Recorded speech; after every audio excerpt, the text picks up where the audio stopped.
Welcome back, everybody, to the Pine Podcast. It's been a minute, but we're back here to provide you content as best as we can.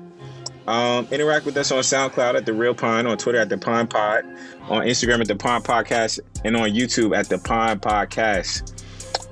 Ladies and gentlemen, how are you guys doing today? You're listening to The Pine. I'm doing well. First, I want to say rest in peace to boxer Maxim Dadashev. He fought for the country of Russia. Unfortunately, he suffered some serious brain injuries after his fight on Friday, and his trainer actually had to call off the match. He wanted to keep fighting, but clearly he was in no shape to do so. Threw up after the match. They sent him to the hospital, and he had a subdural hematoma, which means that he had a brain bleed in the underneath the membrane that connects the brain to the spinal cord. And at least they were able to detect it while he was at the hospital, because you only have a few moments to even treat something like that before someone dies. And they even had to remove a part of his skull, but unfortunately he succumbed to his injuries this morning. He was 28 years old and is survived by his wife and child. So just want to send thoughts and prayers out to his family, and I hope that they'll be able to cope through this difficult time. That news broke today, and it was kind of crazy. Boxing is definitely a dangerous sport, just like football. It's just devastating to hear that you play a sport that you love and something traumatic can happen like that. So, RIP. How do you guys feel about the sport? Is this gonna spark a conversation about safety measures, anything like that, or what do you think is gonna happen from this? I'm not sure what happens with this, because I feel like when it comes to combat sports, a lot of times, especially with knockouts, a lot of these athletes have concussions or some serious traumatic brain injuries that they suffer, whether in the short term or the long term. And I also think this is just a very valuable lesson in an athlete being able to determine how far he can go, because clearly Maxim thought that he still had some fight in him and he still wanted to go out there, but his body was in no condition to do so. And I want to give props to his trainers. I think his trainer is a boxing Hall of Fame trainer. His name is Buddy McGirt, and he was the one that called off the match because he saw that his fighter was in no condition to continue this match. And I hate that he wasn't able to live, but I think the biggest lesson that we can take from this is, especially with athletes, athletes want to get back in the game as soon as possible. And when it comes to injuries, they don't care what they're going through. If they feel like they can play, they want to play, but they need to have people in their corner literally telling them that, hey, this is not the time to risk a life-threatening injury or a life-threatening condition that could prevent you from even playing or living again. So I think that's going to be the biggest takeaway from this. It sucks that boxing culture makes you have to be the tough guy. So I guess it's really up to the boxers to be like, hey, I probably can't continue, but that's not part of the culture. So it's the same thing with football. And I'm not a boxing fan. I really shouldn't speak on it. I don't watch boxing that often. I just to hear somebody getting killed based on those injuries is kind of devastating and scary. So like you said, prayers up. Thanks for bringing it to my attention, Chloe. Because I just heard about it on ESPN. I didn't really know too much about the guy. But RIP. We're going to move into some more controversial stuff. ASAP Rocky locked up in prison in Sweden. TMZ reported that ASAP Rocky was jailed after allegedly defending himself against some Swedish citizens who were following him. I looked at the video. I saw ASAP. It basically looked like they took out some street revenge on this cat in the streets of Sweden. And it seemed like he was just trying to take video or something like that. It seemed peaceful inside of this coffee shop. And then they took it outside and they jumped in Boys in the Hood style. My biggest thing is, I understand that when you travel abroad, you have to be on your best behavior. I mean, you can't do the same thing you would do, after a concert with the fan that you would. You can't do that in Sweden because they have different rules. They feel differently about pop culture. just a different culture. That's my take on it. I think the longer this draws out and the longer A$AP Rocky is in prison in Sweden, the more ridiculous it's going to be, because it seems like a petty crime. But I also understand that the Swedish government probably doesn't play that, and you can't go abroad and harm other people's citizens and expect it not to be some kind of serious punishment. What do you guys take on it? And I'll start with you, Jay. You're the music head. Then I just saw a video yesterday of Future in Ibiza getting assaulted by fans too, and then they knocked out his bodyguard. So, it sucks that that he's in there for defending himself. Realistically, you can make that case that he being harassed and just took it upon himself to defend himself, and now here he is. But the other piece is the argument about people rallying against him, because he's never taken a stand for injustices that have happened to people of color in America, and he just wants to make music, wear cool clothes, and sleep with women and make money, and he ain't worried about no social things. And then all of a sudden now he's caught up in a situation where he wants that support. And I think there's a lot of people that are hitting him with here you are now stuck in a similar situation, and now you want support, and we're not here to support you. And I think that's the wrong idea too. I think you still need to support that man, especially if it's an injustice. That man needs to be let out of that prison, and it shouldn't be taking Donald Trump to try to have to make that impasse to try to get that going. It's just an unfortunate situation for him, and hopefully this is going to be an eye-opening situation for him moving forward once he is finally released. Was it? Yeah. Go ahead, Chloe. Go ahead. Go ahead. Sorry. Yeah. No, I agree with what Jay is saying, because, we've heard A$AP Rocky's comments in the past and how controversial they've been about, why should he have to speak up about Ferguson. He just wants to be A$AP Rocky. He didn't ask to be, an advocate for social justice, or, even his comments about dark-skinned women wearing red lipstick and, spreading a whole colorist narrative. But to y'all's point, when it comes to fans, I think fans can be unruly. We see this in music, we see this in sports, and even though A$AP Rocky was defending himself, again, you do have to be careful in international borders or international territory, because you don't know what the country's laws are, how stringent they are, what the consequences could be if you decide to assault somebody, or even do any other crime. Obviously he didn't assault anybody, but look at LiAngelo Ball and what happened to him in China for stealing from the Salvatore Ferragamo store. These countries do not play, and even though the United States has tried to intervene, the Swedish government doesn't allow other countries to intervene with their judicial process. Sorry. So it's not like there was anything that the United States would have been able to say without Sweden having the final say to put their process forth first. Right. Yeah. It's like Sweden's always going to have the final say. That's the way their government works. That's the way it's always worked. But now if A$AP Rocky is found guilty, he could be owed up to $2 million.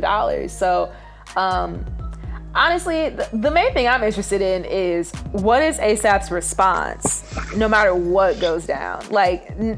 All these years of not speaking up against injustices, even though he had enough celebrity status and enough of a platform to be able to make a positive impact or to be able to enact change, all of a sudden, because he's affected by a system, what is that narrative going forward?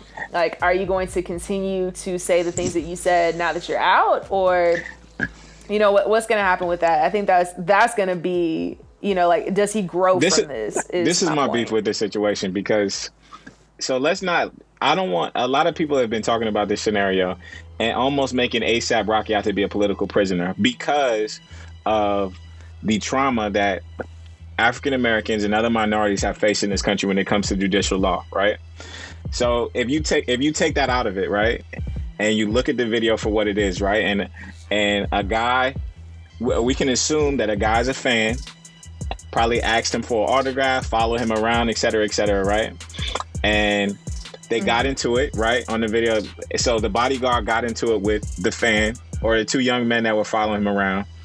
But then the clip that really blows it over the top for me is that they took this like 5'3" dude and slung him to the ground in an alleyway and proceeded to like beat, jump, kick, and punch him at like really like in the hood. Like if you got jumped in the hood, that's what it looked like. And so let's not make A$AP Rocky a political prisoner because of past traumas, right?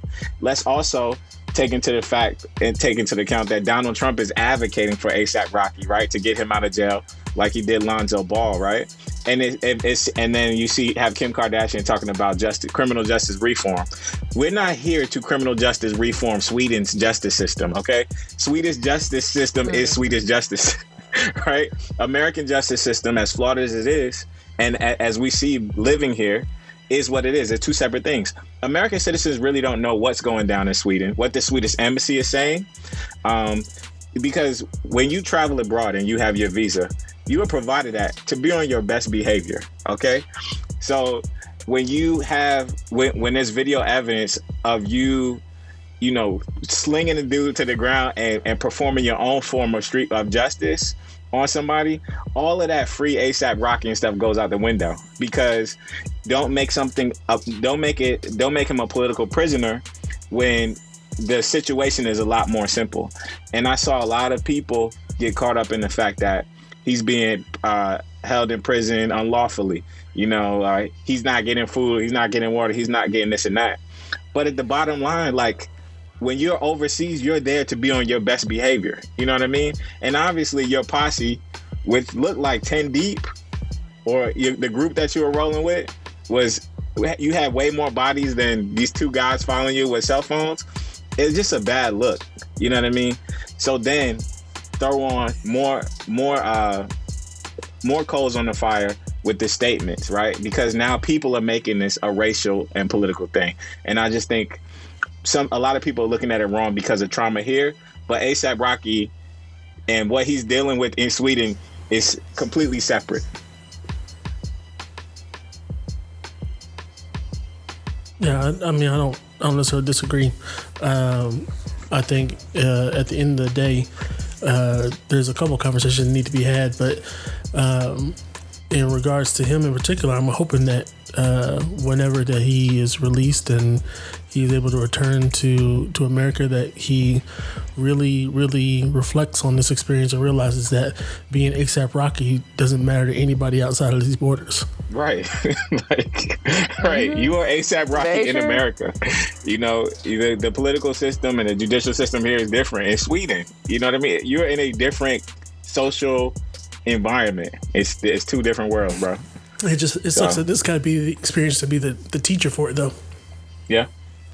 So yeah, that's my take. Joe Budden said something too. Joe Budden said that people who are watching this from afar shouldn't be, judgy in this period of time. And for me, it's like a cake, right? So the top tier of the cake is that he was in a different country and was acting a straight fool, right? That's the top level of the cake, right? If we want to make it racial, because that's the first thing we see black men in Sweden. Okay, cool, right? And then you talk about his comments underneath that layer, right? In 2015, about his people and having a platform like that. All right, that's the third thing down from the first issue is act accordingly when you are abroad, especially also, in a foreign land. But also leave people alone. And this goes not for him, but for the people following him trying to get an autograph or whatever. Just leave people alone.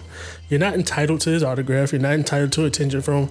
You're not entitled to a picture. You're not entitled to any of that. Just leave him alone. And that goes for everybody. That goes for any fandom, anything. Like, in the grand scheme of things, if you went up to somebody and say, yo, I'm a big fan. Ray, you went up to Spike Lee and say, yo, I'm a big fan. Been following your career forever. Can I get a picture? And he said, no. Cool. Accept the no and move on. You got to keep it moving. It. And actually, I did meet Spike Lee. And I said, hey, I don't even want a picture. I just want to talk to you. And that was cool. So, yes, you're right. Act accordingly is the key. But I'm pretty sure, Jay, Spike Lee wouldn't, if he had a security and bodyguards, he wouldn't jump in a fight. He'd just let his bodyguards handle that. People, that's why you have those guys that take bodies for you. So, interesting times. A lot of interesting opinions. And I kind of was glad that I got to hear people's thought process about it. But it was quite interesting. Chloe, we're going to your neck of the woods. LSU. Yes. Baton Rouge on deck. Upgrading everything. Looking like the Bayou Bengals. Looking like 22nd century. Futuristic locker rooms. Projectors showing highlights of former LSU players. LSU got a straight locker room upgrade. And a lot of universities are doing this. Florida State recently also had like this huge upgrade. Miami had this huge upgrade. We don't need to we don't need to mention the Seminoles. We do not. Alabama, all of these universities. And so you brought up the point to me, Chloe. Are these funds that these universities are gaining and getting and receiving from these programs being allocated correctly? And I would like to hear your opinion on that, since we had a whole pod about this before. I'm interested to see I'm interested to juxtapose the positions. All right, go ahead. Okay. Well, I mean, growing up an LSU fan, even though I did attend the University of Miami, just growing up an LSU fan, I'm very familiar with the landscape of LSU, the landscape of Baton Rouge, and more importantly, the Tiger Athletic Fund, also known as TAF. In fact, they have their own logo. It's Mike the Tiger in his full form, jumping through a circle. And we used to get letters from TAF. For those who don't know, my mom is a graduate of LSU, so we used to get letters being that she was an alumna of the university. Name And I don't. And I don't know if we ever necessarily donated. I know she donated to the business school because that's what her degree is in, but I don't know if we necessarily donated to TAF, but I do remember getting those letters growing up. And the Tiger Athletic Fund reminds me so much of the University of Texas in the sense where they have a fund completely separate from the school. It is literally going to the benefit of the athletics department at LSU. And I think one thing people need to realize is that, because I've been seeing quite literally an uproar about LSU's new amenities and all these different takes on it. But I think one thing that people need to realize is that amenities are the new recruiting tools. Clemson has a whole slide, like a slide for grown men at a university. I don't understand that either. It doesn't make sense. Like UT installed flat screen TVs for every one of their players in the locker room. And this was years ago. This was well before LSU even broke ground on renovating their locker room. You guys brought up Alabama, you guys brought up Miami with the indoor practice facility that they've desperately needed for the past 40 years. Florida State's upgrades. Like, a lot of these Power 5 schools are doing it because they're seeing that everyone else is doing it. And if everyone else is upgrading their stadiums and their practice facilities, their nutritional centers, they have to do it too, because that's the only way they're going to get these 4 or 5-star recruits. Why does that matter? Because the better your football team, the more money the boosters will bring in to fund the entire athletic department. Prime example, my sister she's a student athlete at the University of Oklahoma. Oklahoma's athletic department is only funded by the football team. So if the football team isn't bringing in revenue, that whole athletic department suffers. That means, the track team doesn't get the facilities and the equipment that they need. That means like gymnastics suffers. That means that tennis suffers, baseball, everybody suffers. So it's like all this money is floating around because of these revenue generating sports, which leads to my next problem. Everybody's getting paid except the athletes. And Eric Reed brought this up. Eric Reed was one of my favorite players at LSU. And when he saw the new facilities, he's basically posing the question of like, wow, like we can donate all this money to all these centers and things, and it's like, that's cool that they get to benefit from this, but it's like, it's not even like our locker room was outdated anyway. And these athletes still aren't getting paid. And it's quite interesting because his college teammate Tyrann Mathieu actually donated money not only to the locker room but also the players lounge. In fact, it's in his name. It's called the Tyrann Mathieu Players Lounge. So it's like, you know, you have all this money floating around that's supposed to benefit the athletic department, and it does, but, you know, the revenue generating sports like football and basketball, those players aren't getting paid.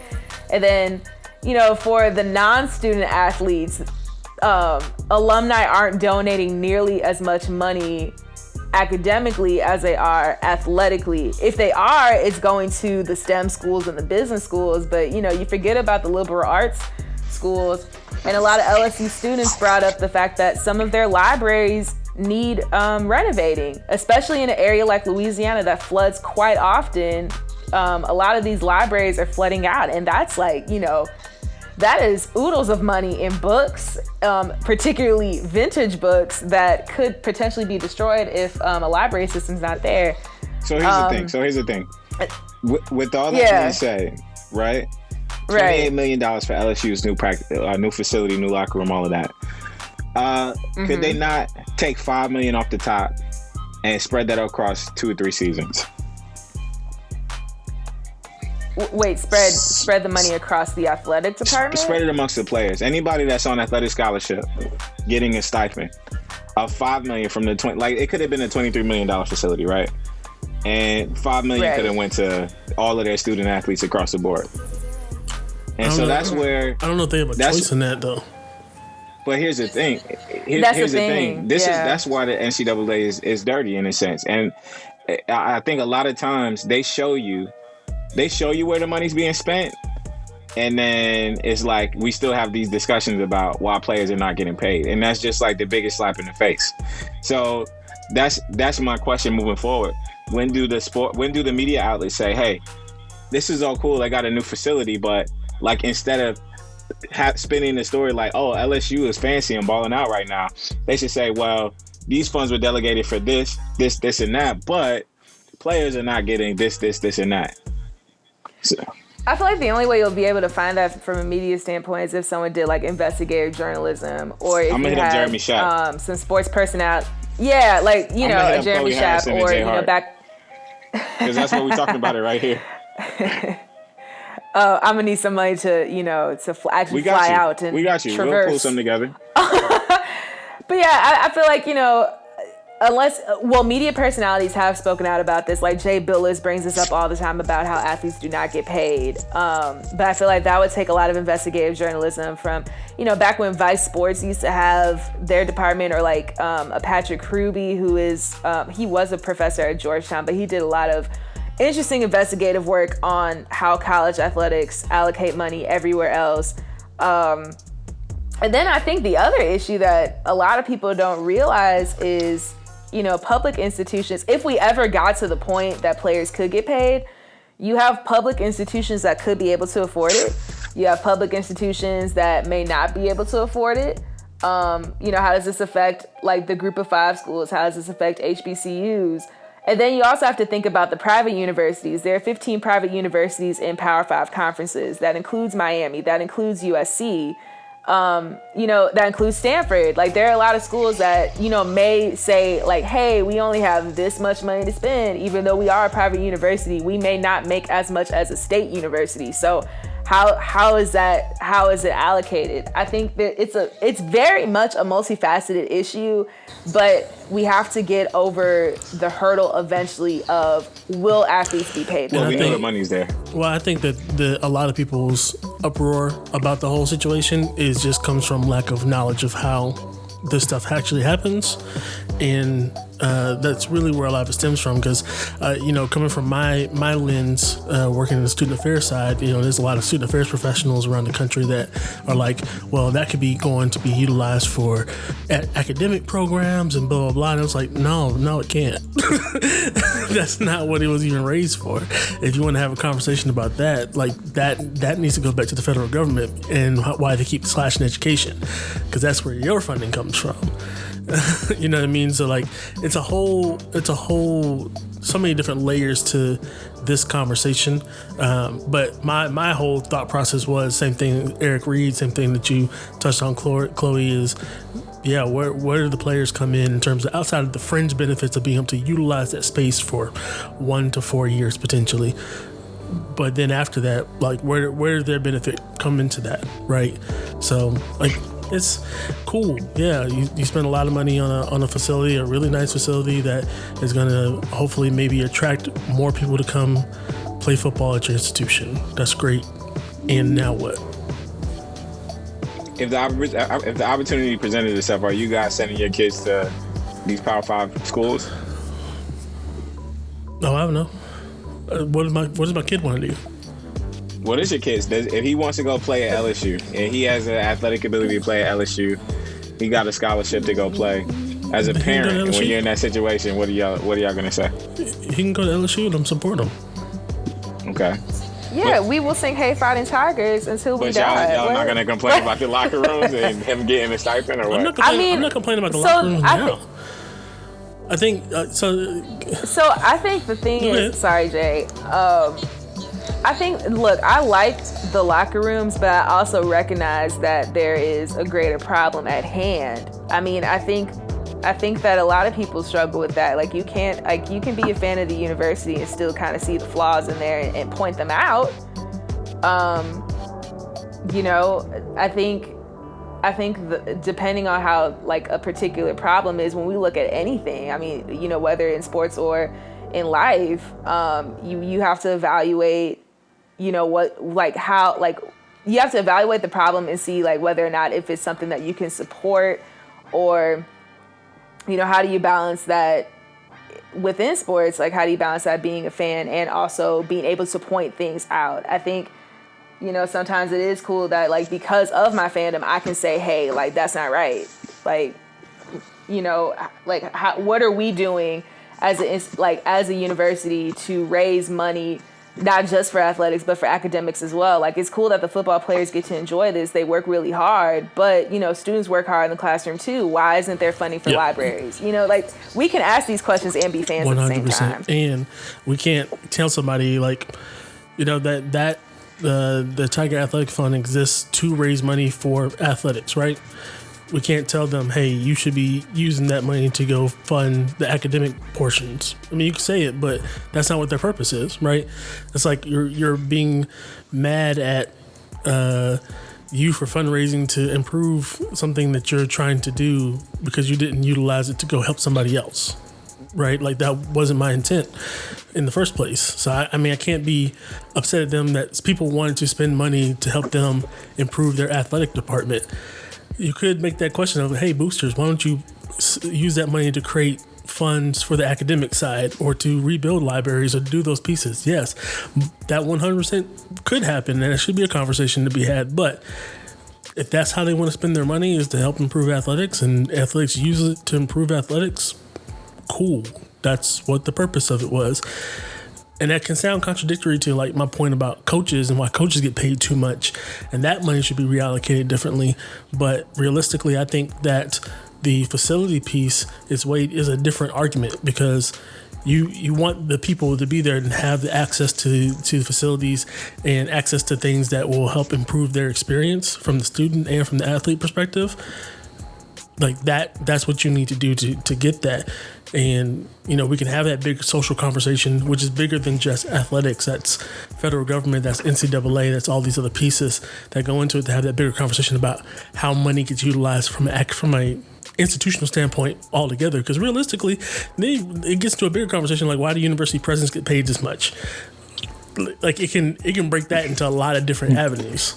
Jay, them kids ain't need no purple reclining leather seats and projectors up in there. Okay, I'm sure they didn't ask for it. They didn't ask for that either. That's just what they were given. That's the point too, because they were very surprised when they walked up in the locker room. Like, it's not like they made demands and say, this is what you have to build for me to come be a football player here. They were coming to play football anyway.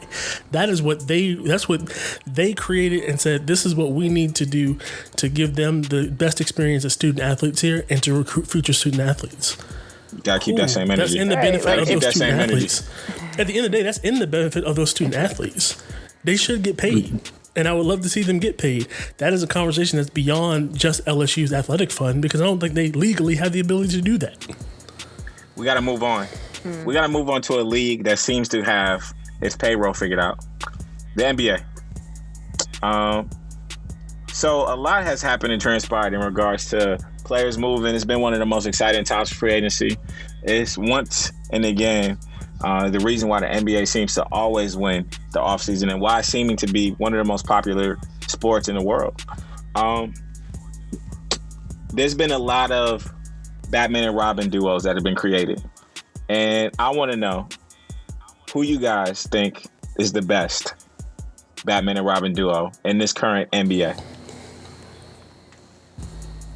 That's actually going to play this year? Ooh. Right, yeah. You getting too deep, Jay. I had a top 5. I don't know. I think I think the best tandem is going to come from LA. Now, whether it's Kawhi Leonard and Paul George or LeBron James and Anthony Davis, that's yet to be decided. But I think just given all the tandems that are playing in this upcoming season, I'm looking forward to seeing, Battle LA with Kawhi and Paul George. You got star power.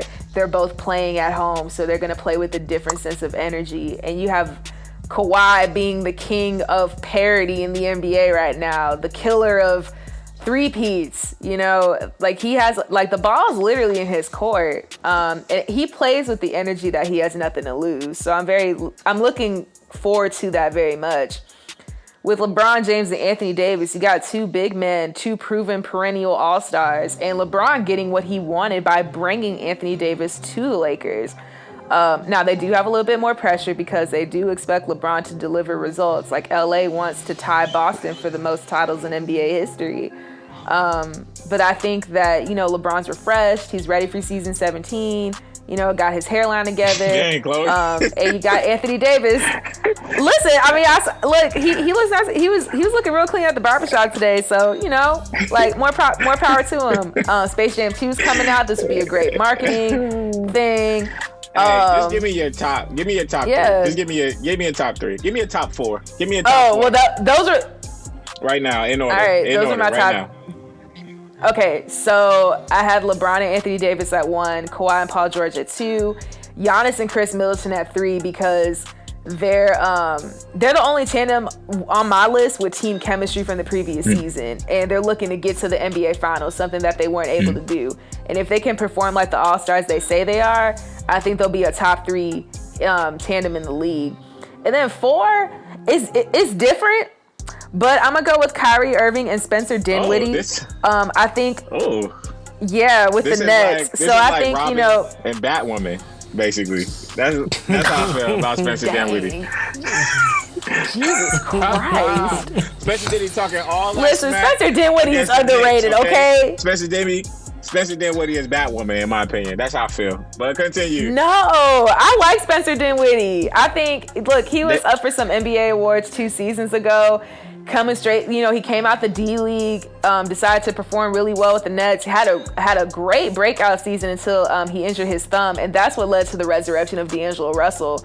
But I think if they move him to the 2, as much as I like Karis LeVert at the 2, if they move Dinwiddie at the 2, or if he comes off the bench swinging, I don't think people are going to realize what hit them with Brooklyn. Brooklyn came to play, for real. And that'll only give them the ammo they need once Kevin Durant is back on the court this following season. Jay, what you got?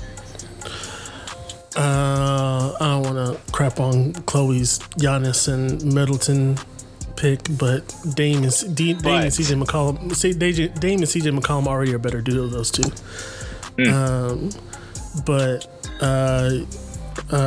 Kawhi PG 1, LeBron AD 2,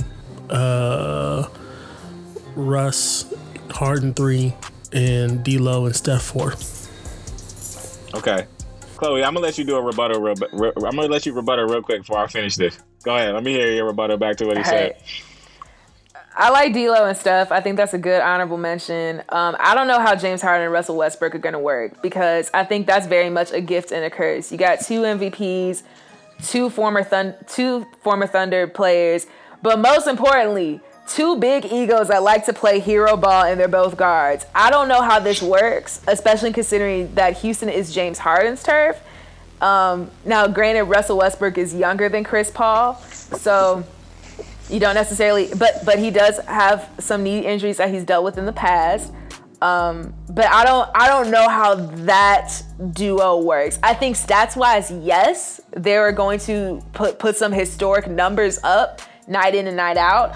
But when it comes down to team chemistry, particularly with James Harden, whenever he's paired with somebody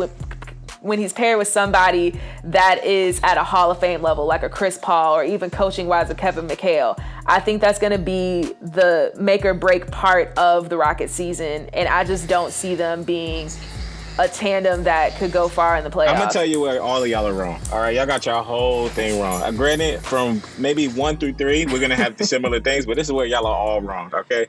Number 1. First, the top tandem in the league is LeBron James and Anthony Davis. 2 of the best players at their position, top 10 all time, okay?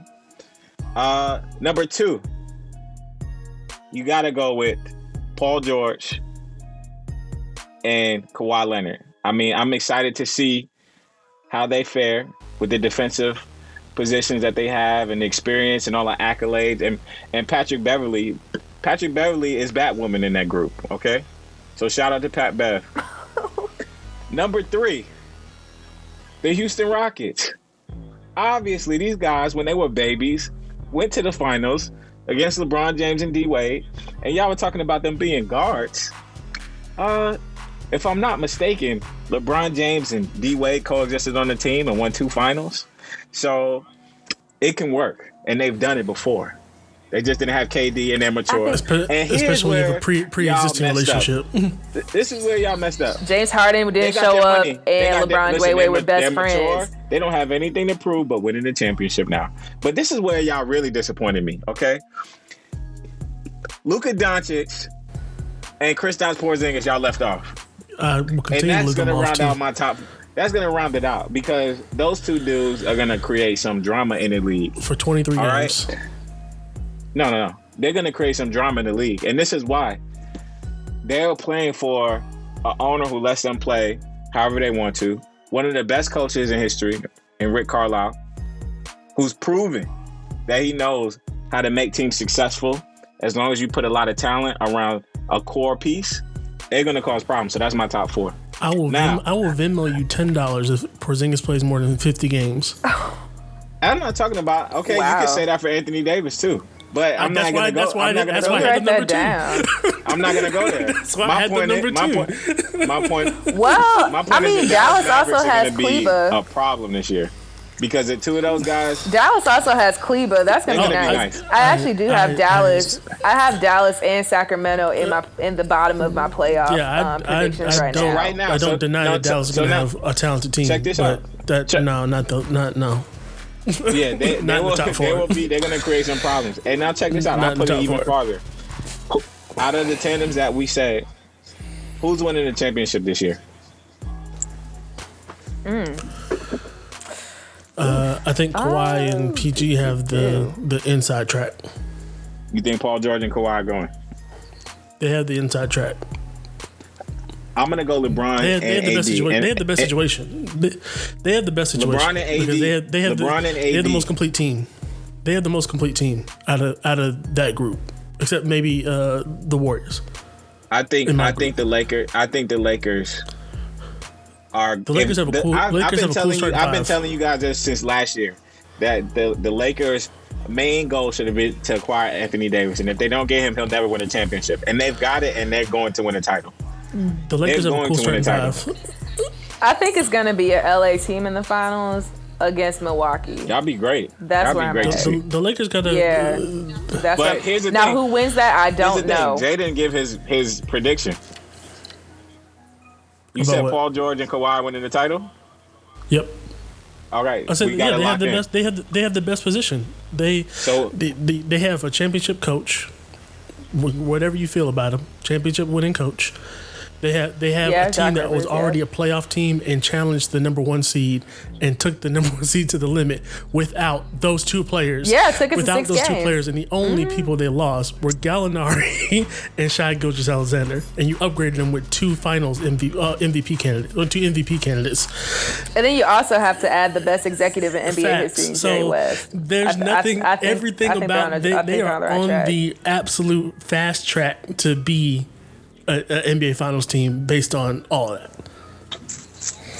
But Milwaukee might stun people. I don't know. That's why I'm on the fence a little bit. But I do think it's going to be an LA team and Milwaukee in the NBA Finals. Which one it is? I just don't believe Chris Middleton. It's not Giannis. But going back to Rossano's point about Houston, since we want to talk about the Thunder and the Heat in the 2012 Finals, the biggest thing is going to be Clint Capella because Miami had Chris Bosh. All right, is Clint Capella at a Chris Bosh level? But that has yet to be seen. Houston's biggest problem is they got to rely on PJ Tucker. the fact that Aaron Gordon. PJ Tucker is your X factor. That's a problem. Listen, they got 2 MVPs on one team. It's going to be a problem. So, listen. It might be a problem internally. No, I think they're solid. And I think the argument about, oh my God, they both led the NBA in usage. Yeah, because of circumstances. And they were the best players on their team. Duh. The circumstances, duh. Right. Of course, you say Rodgers when you're the best player on the team. You but I think it's gonna be interesting. Play with somebody else. Right. That's true, but in a hero ball situation, that's where I'm my thing is interested Russ took 3 steps back last year to concede to Paul George to give him the emphasis on that team. So to say that he can't do the same thing for James Harden is absurd. Listen, you guys make great points. He gonna be who he gonna be though. You guys make great points. We got our predictions locked in. We want to thank you guys for listening to this podcast. Subscribe, follow us on SoundCloud at The Real Pond, on Twitter at The Pond Pod, on IG at The Pod Podcast, and on YouTube at The Pond Podcast. Guys, you got any last words? Shout out to the U.S. Women's National Team. Please watch the NWSL. And also, WNBA All-Star Game is coming up. Stay tuned. Keep it locked for that. Support our professional women's athletes. Please. We definitely be potting about that when it comes around. Chris Middleton is a poor man's Michael Redd. You are what? We gotta end on that note. I think you meant to say the reverse, but we're gonna end on that note. Thanks, guys, for listening to The Pine. Bye. You're listening to The Pine.